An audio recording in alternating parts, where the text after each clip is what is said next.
ta. Sa mga nagapungko da, nagapungko pa kita. Sa imo habang pagkabata, niagi ba ka na nisakit ang imuhang mga kaluwasan? Kung naa kay gamay nga bata, sama sa gikungitan diha gani mo sugod na og pagtubo ang iyang ngipon. Dili nakakasabot kung unsa ang gusto na mensahe sa imong anak, mihilang o diukan kain na naman tungod sa pain sa pagtubo niini. And medical term, labi na sa mga 8 to 9 years old, mga kabataan, mabati nila ang pag-pain sa pag-stretch out sa ilang muscle, sa ilang PL. So, ato mensahe karon growing pain. Isa pang growing, with pagtubo sa kasakit. Atong tanawon in spiritual context, para masabtan nato, growing pain, it means it is the unavoidable difficulties, challenges, and period of doubt and suffering experienced during spiritual or personal growth. Sa diyan nagsugod na o develop ang imong spiritual na life, dira na mo sugod ang mga pain na naman kay nakahibalo ka, nasabtan nimo na may mga butang na nalipay ka na ito, di na mo pwede himuon. Hello? Mga young people ka, naingon nila sa manisa, o di naman mag-killjoy naman kayo, di naman mag-uban-uban sa mga, na naman nakahibalo ka, na dili maayo ang ilang ginabuhat. When you are sa grow sa imong pagpangalaga, diha na pumusugod ang mga problema. Hello? Makaingon ka, okay pa man itong wala ko na simpa? Okay pa man itong wala ko nagmarasikon? Nano lagi karon sige na kong sakit? Nano lagi karon sige ko kalaay, sige ko kahuyang? It is symbolize na nagasugod na ka og tubo. Hello? Nakaagi ba ka na? The more ka nagaduol, the more ang problem. Kaya naanak ka sa level na nagatubo na ka. So, congratulations sa mga nakaagi o discouragement o mga pangutana sa Ginoo na naman eh. Kung wala ka kabalon, nisugod na dahil kag-develop. Amen? May mga time pod ka nang naakagipalit na nindot na sa nina. Mahal ka ayo, unya, nitubo na imong lawas, magpanakag ka sayang, magdi naman nakaiko ni. Kung alanganin po ka ihatag, itago na lang nimo. Pero ang pain, ay sabi na ako, mapuslan pa. I remember when back 2020, dagan kong ipamalit pag po mga talina, pero lagi ang size small. Kiniyo naman ko. Then when become large, sayang nga, hindi naman magkasya. Hello? But sa pagpangalaga sa Ginoo, and I see in spiritual and personal development, musugod na ang mga pain na naman, kay masabtan nimo na ingon ani di kapuk-up kung mga lagad kag tinod-anay. Sa panang simba ra ka do, wala ara pero di nimo ma-identify kung sa gyud ang problema. Ako ba ni problema o akong pagsimba? O akong silingan o ako ang pamilya? Sabi ang ni-grow na ka, masabtan nimo na normal jud di ay na moabot ang mga problema. Apan remember, tanaw nato ang Kristohanon sa Thessalonica, mga magtutuon na ni atupan sa mga paglutos, sa mga pag-antos. Hello?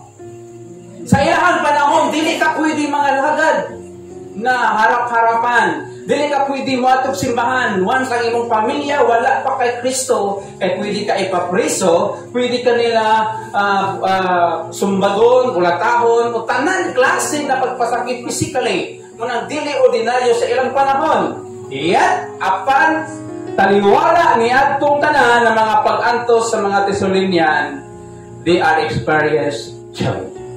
Diba, dili ordinaryo ka naman narabaho ka? Ulaw, kunya, ikagtindog, apel kasapa sa supervisor, sabi yung isweldo na ka, kalipay. Di nakakahinang doon mo ang pila ka adlaway tulog. Pero sa tayo, mawala yung kwarta, agay ka, sakit sa kong kalawasan. Hello? Are you there? Si Paul, nibati niya ang kabugaton sa iyang mga kaigsuonan dito sa Thessalonica.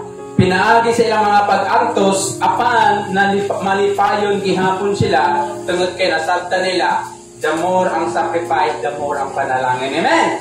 Ang mga kasimbahanan, musinati of growing pain. Karang mga pagtubo, labi na kung may edad na ka, Matingalan sa may nakauna ko, sa may sakit man akong tiyan, sakit man akong tiin, ni apil pa akong bulsa, sakit pa ako ang kasing-kasing, sakit akong likod, sakit akong kilid, akong hawa. Sana na lang, kaya nisugod na ka sa panahon, aniho na nimo ang imong kinabuhat na batanon pa ka. Hello?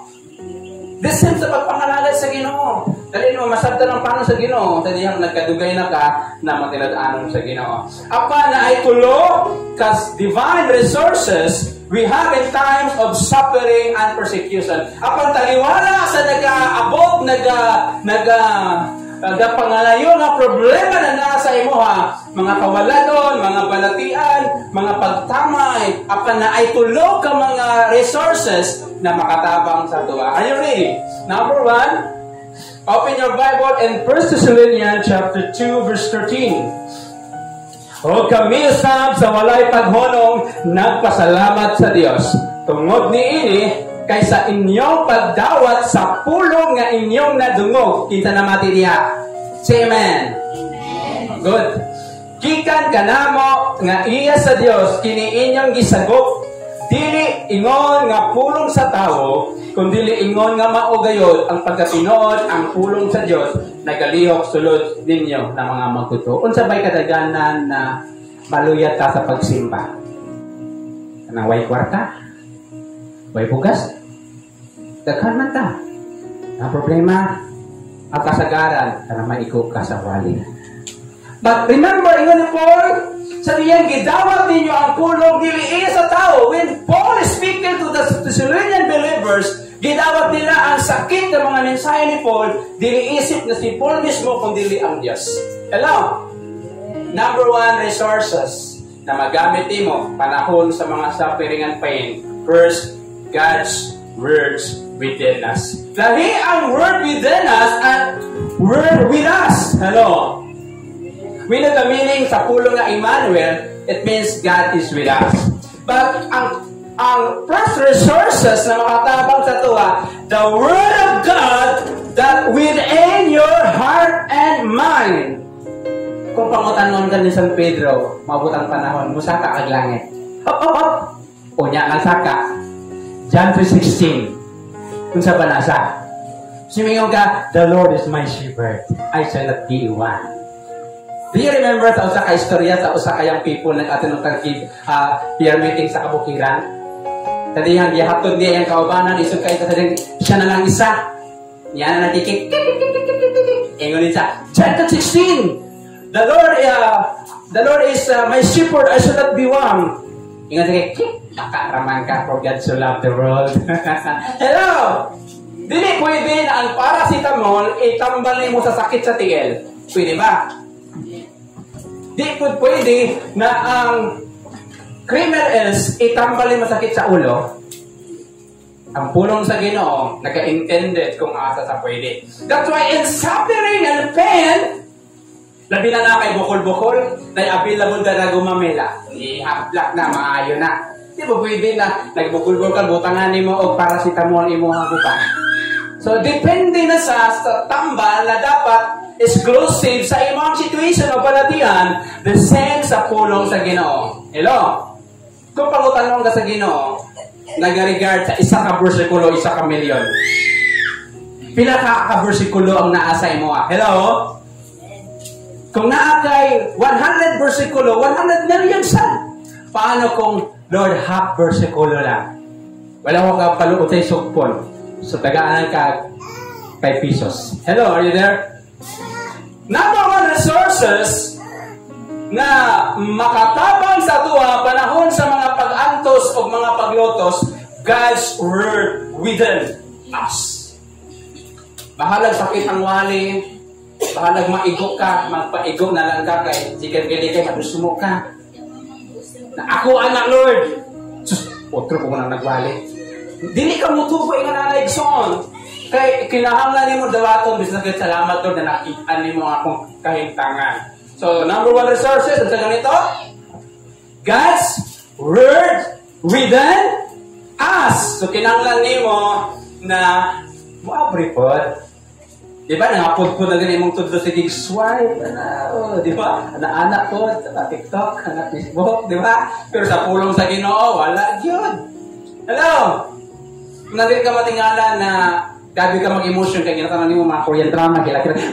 Huwag ka, di ba? Mo abre, likay. Sa pulong sa Ginoo, di mo abre. Hello?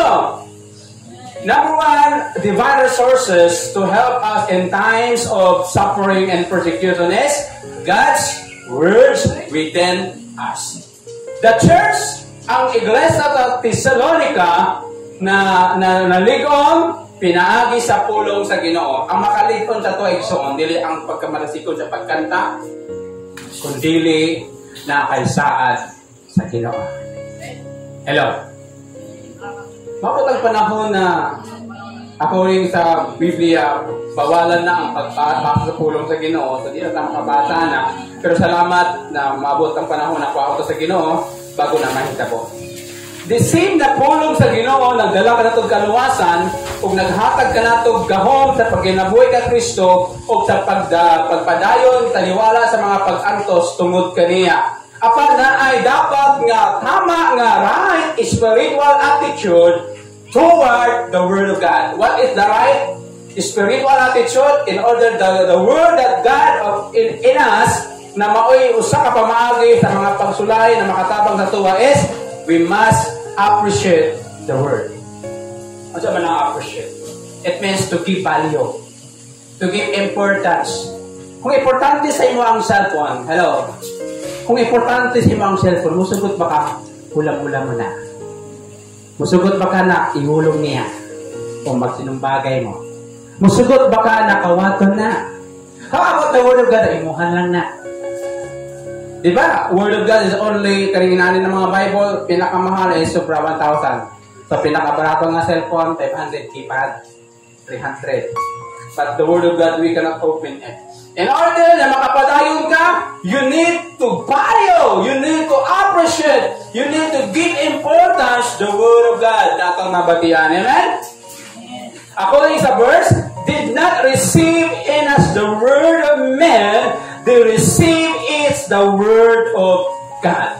May mga time yun na murag sakit ang mensahe, dawatan na lang, pasalamatan yung Ginoo. Ikaduha na, tama nga attitude sa pulong sa Ginoo, we must appropriated. O sa mga word na appropriated, it means to accept. Dawata. Amen? Labi na akong kasaban ka, kaysa dala malipay kasaban, yung mga kabataan. Isugo ka mahugas plato, pero waka nakitaan, kaya naaga dito sa dool sa internetan. Nagkaon na mo, wala pa'y plato. Kikasapaan ka, nangasapa po ka. Kung saan manisip kasapa diya, di ba? The same way, sa pulong sa Ginoo, you need to accept it as the Word of God. Amen?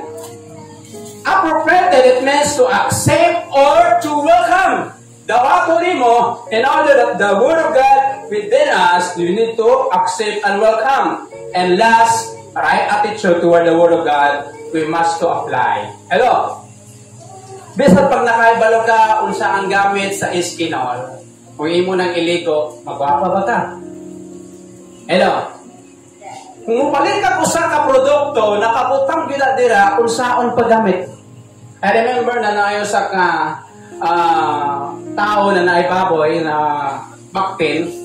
Kanya niadto ta sa kanang mananambalog mga kahayopan kay nagkalibanga man gud iya ang baktin. Ingon sa doktor, boss, dapat imo na sang painomon every once a week. So, once a week ka. Sunod ang lalimarik sa pinya, doktor! Namatay man ako baboy! Unsa naghihimo nimo? Ingon nimo, once sa atambal every week. Nakita ka tingo, week! Inom na po, week! Patay ang baboy. So, you need to magpalitan produkto. Dapat mubasa ta sa label, di ba? Para sa gamiton. The same ang Word of God, okay? Number one, nasa ganit? The first divine resources we have in times of suffering and persecution, God's Word. Ayo, naman mo diya. Within us. So that's why, ina mo katupad, pagbasa ng Bible. Mga lipat ka na yung cellphone, hindi na ka magpan. Nakakita sa kagwapa sa dihimo sa Ginoo. Next, 1 Thessalonians chapter 2, 14 to 16. Kay kamo mga igsoon, misundog sa mga iglesia sa Dios nga naa sa Judea, diha kang Kristo Jesus nga kamo nag-antos manusab sa samang butang gikan sa inyong katagilungsod sama sa ilang giantos gikan sa mga Hudeo. Sila mao ang mipatay sa Ginoong Jesucristo ug sa mga propeta ug naghingilin kanamo og wala magpahimuot sa Dios og nakigbatok sa tanang tao. Pinaagi sa pagpugong kanamo sa pagsulti ngadto sa mga Gentil aron sila mga luwas aron sa kanunay magpuno sa gidaganon sa ilang mga sala apan ang kapungod sa Dios moabot kanila sa katapusan. Ikaduha, the second divine resources we have. Next, God's people around us. Kanang moabot gani na mingon kag kaluoy ba nako? Kaluoy ba nako? Wala ka naka-imagine na naapay tao mas kaluluoy sa imo ha. Ilang mga kabataan ay kaluoy wa misutan, ang uban wa di kanon. Ay kaluoy mong balay daan, ano wa di balay. Remember, ingon ni Paul na ang mga Hudyo na nangalagad giluto sa mga Hudyo, ang mga Gentile, ang mga Tesalonian giluto sa ilang mga kauban ng mga taga-Tesalonian na mga nagpuyo. Kita usab, yung people ka dili malikayan. Na baby ayon ka yung mga kauban na wala nang alaga. Alam, kita kaagos. Ay, kadustan din mo, no? Hallelujah, praise the Lord. Hello. May mga time good na makaagit ka mga pagtamay tungod sa imuhang gibarugan. Amen? But, remember na dili lang ikaw ang nasakitan. Dili lang ikaw ang gipasakitan. Daghan po. That's why di ka maguna na, I am alone, Lord. Di ba? So, importante kayo, the second divine resources, God's people around us. Mga katauhan sa Diyos. That's why, dili maayo na mag-isolated ka.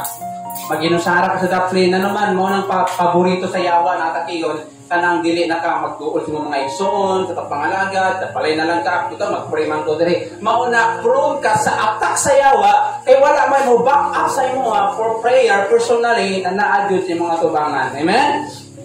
Every goes through the normal human suffering such as sickness, pain, nawalaan ng mga sa kinabuhi, preparing to the suffering we endure because we are Christian. Okay?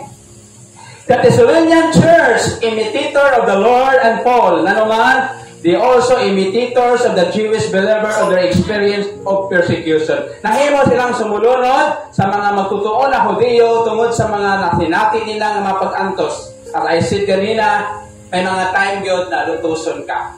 Sa imuhang mga silingan, sa imuhang pamilya na nangalagad, wala nangalagad rather kaya Ginoo din ka, pagka-religious sa rin mo naman, sikag simba, makanadato. So wala man niingon ang Biblia na mga lagad ka madato ka. Kung naman kay trabaho, ba't ka madato? Hello? Diba? Kung wala kay work, kung saan wala palit og litson? Ang mga Israelite, lahi to sila, pinasa sa wilderness, sa walay tubig, walay kahoy. That's why na ay nag-covered na clouds, na ay nagkahulan nga mana, na ay nagkahatag ng mga pugo para mapakaon sila. So, ikaduha na makatapang sa tuwa, mulingi punta sa mga tao sa palibot. Imong pamilya, imong igsoon, imong mga anak, ay kung pasagdi, kay mauna sila ang atiman sa imuha, sa tuwa. Amen? Kung sa ay, muabot ato ang kalaay, kinalimtan na ito na naatay partner, na pwede mo mulipay sa tuwa, mo advice sa tuwa. Kaya kung atubangon niyo problema sa mong panimalay, ikaw mo atupang sa tanan mga utang diha, atubangon niyo tanan ng mga pagtamay diha, nakalimot ka, naman ay ko igsoon, naman ay ko ikaubad sa Ginoo, naman ay ko mo doon, brother, sister, i-pray ko, be? Okay, di mo ko na ginaampo. Laki ko na siya. Kung nakatay kinahanglan, kailangan natin mong approach, amen? Ay, dili tanan, financial, na ay makatabang sa tuwa. Muslig yun ang mga tao mo hatag atong kadati kalipay. Ikaduha, kung sa daw ang divine resources na makatabang sa tuwa, mga katawan na naa sa ato ang palibot. Amen? Because remember, dili lang ikaw ang naglisod ron. Hello? Just magtanaw po ka mga information sa laing nasod na walay mga ginatao. Na remember in Utopia, kung sa ginahimo nila kung masurvive sila, magnanga sila atubangan sa ubod sa kabayo o karabaw o baka. Once na mahulog na, ilanan. You know? Tumot sa kalisod o kapag iduhon. Ang uban dito, kabuluba ka ng ilang hotcake, hinimo sa yuta. Hello? Ingon anak kapigado dito. Can you imagine? Gapo, gibutan asin, gibutan asukar. Kanya kaunon mo. Hello? Ang mo ito natin noodles with malunggay with itlog. That's why I always remember to be strengthened. Una-unaan na yung mga katawan na gawin ko ng Ginoo para masurvive. Hello? The second divine resources, God's people around us. Ay pangita atong wala. Itong naasap palibot. Amen? Are you there? 1 Thessalonians chapter 2, 17 to 20. Apan sukad kami nahilayo kaninyo mga igsoon, bisan sa mubong panahon lamang sa dagway, apan dili sa kasing-kasing, kami naningkamot gayod sa pagpakita kaninyo sa nawong ug nawong. Di ba, nito na makita mo, no? Dili sa chat, hello, simbag ka niya. Okay na makita, ay kita ka. No? Okay. Naatay mga personal na mga sharing. Di ba? Ay kami nalinguha gayod sa pag-anha diya kaninyo, ako si Pablo, sa makadaghan na pandisanta kami ni Satanas, kay unsa may among paglao o kalipay, o purong-purong sa pagsigarbo sa atubangan sa atong Ginoong Hesus, sa iyaon niyang pag-abot, dili ba kamuman? Kay kamuman ang among himaya o kalipay. Ikatulong nga last divine resources na makatabang sa tuwa, God's glory before us. Always remember ang reward sa Ginoo.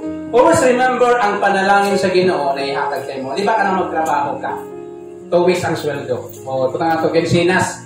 Sa una pa lang, nakay kwarta, trabaho. Diyan naman, kay naghahandog ka na mo, abot doon ang 15 days, makakubra doon ka. Hello? Paano kung wala kubrahon? Resibo na lang. Hello? Number 3, God's glory before us. Paul was not ashamed to state his affection to the Thessalonian Christians. Si Paul, wala na uwaw na iyang ipahayag, iyang gibate sa mga Thessalonian na mga magtotoo. Kaya kung makita nato, ingon ni Paul, he felt as though he has been orphanage from them. Nahilayo siya. Unang dili maayo na mag-inusara lang ka. Kaya ito naatay mga cellphone ka mga panahon, kailangan niyo mag-communicate. So, kung magulat ka, i-chat ka, so talag sarang na mahita ko. Chat ko para i-chat ko ka. Amen? Paul made every effort possible to return to them, but Satan was breaking up the road and putting obstacles. Ang yawa, naghahatag ang mga babag kay Paul para makaduaw sa mga Thessalonica. May mga time ko rin mo nana, gusto rin mo musimba, hindi mong ngolo, hindi mong tiyan, hindi mong tiil, bakay gana, kaya naningo ang yawa na po kayo ato dito kay madasik ka. Ay ato dito kay basi na dito solusyon sa problema. Nakatama no, sakit man akong ulo, sakit man akong tiil, ang gabi na ko. O di ba? Na wala ka balo di ay nagabulat ang panalangin dito sa naihatag sa Ginoo. Amen? Are you there? So, Paul often pictured this reward as a crown. Kining word diri in verse 19, kaya na purong-purong sa pagpasigarbo, it doesn't mean gitawag ni sa dili sa gitawag na royal crown or as a king. It is the victor's crown na makuha sa dihang makalahutay ka. Amen? But remember, kung magtrabaho ka, naka-sweldo. Kung eskwela ka, naka-matapusan. Kung mangalagad ka, naka-reward. Bisan pa sa suffering, di ba ka namang eskwela, matag sa'yo. Hello?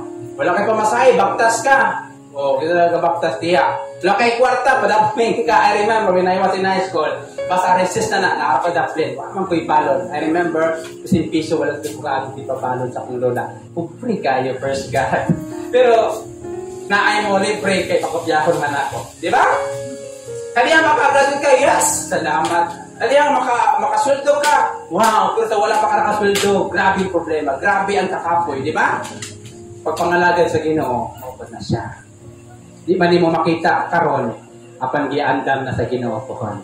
Magatindog ta tanan ni John. Conclusion: lay hold on the spiritual resources to have in Jesus Christ. Gunitii Tinduki, kining mga giandam nga mga resources nga gikan sa Dios. Una, para makalahutay ka, ikson ay advice nyo. Pagpatunog pulong sa Ginoo. Sa mga 19 verse 11, unsa ako na yung people na dili padayon makasala, pinaagi sa pagtipig sa pulong sa Ginoo sa ilang kasing-kasing. Ikaduha, mga katauhan na naa sa imong palibot. Pansin na po tayo sige kasapig sing kahe padili dagan malayas. Remember, ang pinaka-punto dire, ayaw huna-una na ikaw lang nagantos. Kay maluya jud ka.